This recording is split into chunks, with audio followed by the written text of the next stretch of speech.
Hi everybody, my name is Leela and I'm a member of Engineering4All, and this is the 9th video of Engineering4All's online workshop series. In today's video, students will learn about coronavirus. Engineering4All is a nonprofit focused on bringing engineering education to different elementary schoolers in the downtown San Jose area. And for the past year, we've been offering workshops and clubs to different schools in the city.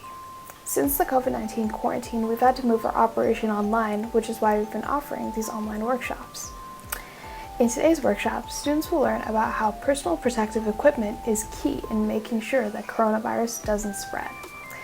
And they will learn this through the last activity in the workshop, where they get to create their own mask. So how is COVID-19 continuing to spread? In March earlier this year, our county had implemented a quarantine system to ensure that people stayed inside as much as possible and limited their interactions with others. However, since then, the shelter in place has been lifted, allowing people to go outside as they wish. Though this may be beneficial for those requiring to work or simply for our own well-beings, California has since seen a sharp increase in the number of COVID-19 cases. For the majority of its counties, in the Bay Area itself, the number of COVID-19 cases have increased by around 34%. Thus, it has become more and more crucial that people continue to wear masks in order to halt its rapid increase. As is visible by this picture, the purpose of masks is not merely to protect yourself, but to protect others.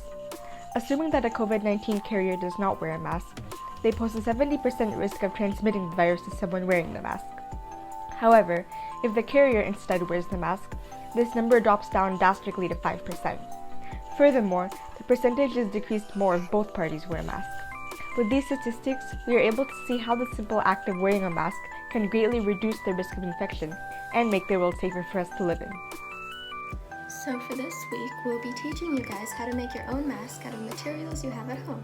The only materials you will need are a 20 by 20 inch piece of cloth. You can cut this out using scissors, or a bandana also works, and 2 hair ties. The first step is to fold your cloth in half. From there, you will fold the cloth into thirds lengthwise. Fold the top third down toward the center, and fold the bottom third up towards the center. Place the cloth through the hair tie so you have about 1/3 of the cloth on each side. Tuck the ends on either side of the cloth inside the pocket made in the center. Pull on the hair ties tightly and your mask is done. So, as we have talked about the design process before, step 1 is always identifying a problem. And for this one, our problem is COVID is going around and we have to go to essential places and don't really want the risk of getting it. So, what we do is we collect data. What's the best way to prevent from getting COVID? We brainstormed ideas, which was masks, how we were going to do them. We developed it, we built it, we tested it out, we got feedback, and then for the last design process step, we improved it, we made it better. And always remember that wearing a mask is very beneficial because we don't want others getting sick anymore. COVID is out there, and if we wear masks, if we all wear masks when we go out, we can prevent it from spreading even more.